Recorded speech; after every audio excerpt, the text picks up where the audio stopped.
Hello friends, स्वागत है आपका आपके अपने लीगल चैनल में। दोस्तों, आज की इस वीडियो में बहुत ही प्रैक्टिकल बात मैं आपसे करने वाला हूं और एक लेटेस्ट जजमेंट के साथ बात करने वाला हूं। दोस्तों, बहुत समय से क्वेरी लोगों के मन में थी और अभी हाल ही में मेरा किसी से डिस्कशन भी हुआ था कि सर, अगर एक पिता को उसके बच्चों से नहीं मिलने दिया जा रहा है तो ऐसे में वो क्या करे। तो दोस्तों, ऐसे में एक पिता बहुत परेशान हो जाता है और उसे ये समझ नहीं आ रहा होता कि वो अपनी तरफ से चाइल्ड कस्टडी में जाए या फिर हेबियस कॉर्पस के थ्रू बच्चे से मिलने के अधिकार मांगे। और दोस्तों, कौन सी जो अप्रोच है वो ज्यादा सही है, कौन सी अप्रोच ज्यादा प्रैक्टिकल है, आज दोस्तों एक लेटेस्ट जजमेंट आपको बताऊंगा 7 अप्रैल 2022 का, जिसमें एक पिता ने हाई कोर्ट में हेबियस कॉर्पस की एक रिट लगाई, जिसके अंतर्गत पिता को अपने बच्चे से मिलने के कई प्रकार के अधिकार दे दिए गए। और दोस्तों, अभी आगे इस वीडियो में मैं आपको ये अधिकार भी बताऊंगा और साथ ही इसकी प्रैक्टिकल अप्रोच भी बताऊंगा। इस वीडियो का आखिरी पार्ट दोस्तों बहुत ही इंपॉर्टेंट होगा। पूरे वीडियो को देखने के बाद इसके आखिरी पार्ट को जरूर समझिएगा, तभी आप सही मायने में चीजों को समझ पाएंगे। और दोस्तों, आगे बढ़ने से पहले आपसे विनती है कि यदि आपने अभी तक भी चैनल को सब्सक्राइब नहीं किया है तो चैनल को सब्सक्राइब करके नोटिफिकेशन बेल पर जरूर क्लिक कर दें। दोस्तों, मामला यह ऐसा था कि यहां पर एक पिता ने हेबियस कॉर्पस की रिट हाई कोर्ट में डाली और हाई कोर्ट ने एक पिता के द्वारा अपने बेटे से मिलने के अधिकार की मांग करते हुए इस रिट को अनुमति दे दी। और वर्तमान समय में जो बच्चा है वो मां के साथ रह रहा था। अब दोस्तों, कोर्ट ने इस मामले को देखते हुए ये माना कि जो बच्चा है इसका जन्म इसी विवाह से हुआ है, तो ऐसे में जो पिता है उसको अपने बच्चे से मुलाकात का पूरा अधिकार है। अब सारी चीजों को देखते हुए कोर्ट ने पिता को कुछ अधिकार दे दिए बच्चे से मिलने के, जो कि पॉइंट वाइज मैं आपको बता रहा हूं। पहला अधिकार यह दिया गया कि जो पिता है वो महीने में एक बार अपने बच्चे से मां के निवास स्थान पर यानी अपनी पत्नी के घर जाकर के 11 बजे से 1 बजे के बीच में 2 घंटे के लिए मिल सकता है।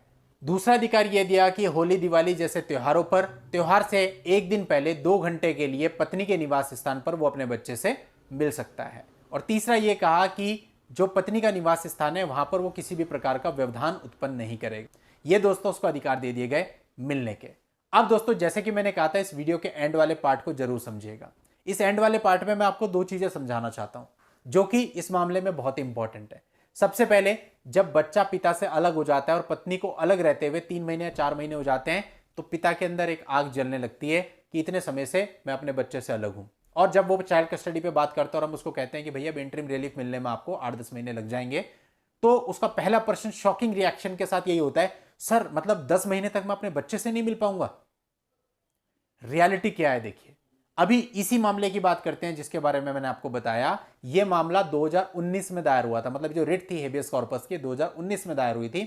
2022 में इस पर निर्णय आया, यानी कि 3 साल के बाद, और कई बार और ज्यादा समय भी लग जाता है। यानी एक चीज तो यह हो गई, यदि आप हेबियस कॉर्पस में जाते हो और यह समझते हो कि तुरंत आपको बच्चे से विजिटेशन राइट मिल जाएगा, तो ऐसा बिल्कुल नहीं है। टाइम लगना तय है, उसके लिए आपको पहले से तैयार रहना पड़ेगा। सेकेंड चीज दोस्तों, इसमें दोस्तों पिता को जो अधिकार दिए गए उसमें हर अधिकार में यह है कि वो पत्नी के निवास स्थान पर जाके 2 घंटे के लिए मिलेगा। अब पहले तो देखिए ये कि जब हम शादी करते हैं, हमारा बच्चा होता है, तो हम लोग कितना खुश होते हैं। तो क्या हम उस बच्चे के लिए ये सोचते हैं कि हम इस बच्चे से 1 महीने में 2 घंटे के लिए मिलेंगे? तो मतलब लॉजिकल सा नहीं लगता कुछ। दूसरी चीज, अगर हम चलो कोर्ट के आदेश के अनुरूप 2 घंटे के लिए मिलते भी हैं, तो आपने देखा होगा, आपका मानना होता है, आपका ये कहना होता है कि हमारी पत्नियों ने हम पे 498 के केस कर रखे, उसमें 100% जो तथ्य हैं वो झूठे हैं। उसमें हमारे माता का नाम भी है, पिता का नाम भी है, भाई पे छेड़खानी का चार्ज है, सारा झूठा है। अब ऐसे में यदि 2 घंटे के लिए 1 महीने में आप अपने बच्चे से मिलने के लिए पत्नी के घर पे जाते हैं, तो क्या फिर वो ऐसे इल्जाम नहीं लगा सकती कि ये मिलने के लिए आया था और इसने यहां पर आकर के ऐसा किया? या फिर वो कुछ और इल्जाम भी लगा सकती है। तो ऐसे में तो आप पे रिस्क ही बना रहेगा। यानी एक तो 3 साल के बाद आपको एक ऑर्डर हाथ में लगा, अब उस ऑर्डर का एग्जीक्यूशन कैसे हो? उस ऑर्डर के एग्जीक्यूशन के लिए आपको अपनी पत्नी के निवास स्थान पे जाना पड़ेगा। आप निवास स्थान पे गए और अगर मान लेते हैं पत्नी ने उसके बाद एक लेटर, एक एप्लीकेशन पुलिस को दे दिया कि इतने बजे घर पे आया था कोर्ट के ऑर्डर के अनुरूप और यहां पे आकर इसने ऐसा किया, अगली बार आपकी हिम्मत ही नहीं पड़ेगी जाने की। तो दोस्तों, कुल मिला के बात यह है कि चाइल्ड विजिटेशन में प्रैक्टिकल प्रॉब्लम यह है कि अगर आप ऑर्डर कोर्ट से करवा भी लेते हैं तो उसको एग्जीक्यूट कराना बड़ा मुश्किल हो जाता है।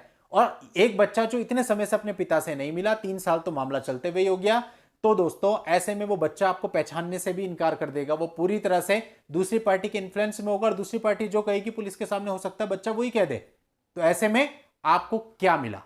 तो दोस्तों, ये सारी चीजें समझने के बाद ही आप ये निर्णय ले सकते हैं कि आपको आगे क्या करना है। और अब दोस्तों, केवल जजमेंट पढ़ के मैं आपको अच्छी अच्छी बातें बता दूं और इसके नेगेटिव पहलू ना बताऊं तो इसका कोई मतलब फिर नहीं है। अगर एक जजमेंट आपको बताया जा रहा है जो कि आपके फेवर में आ रहा है, तो दोस्तों उसके प्रॉस एंड कॉन्स दोनों पर ही विचार होना चाहिए, तभी बात बनती है। और दोस्तों आप लोगों की हेल्प के लिए इस जजमेंट का लिंक आपको इस वीडियो के नीचे डिस्क्रिप्शन में मिल जाएगा, वहां जाके आप इस मामले को देख सकते हैं, पढ़ सकते हैं, समझ सकते हैं। नेक्स्ट वीडियो में नई लीगल जानकारी के साथ मैं आपसे फिर मिलता हूं, तब तक के लिए goodbye and thank you for watching, take care.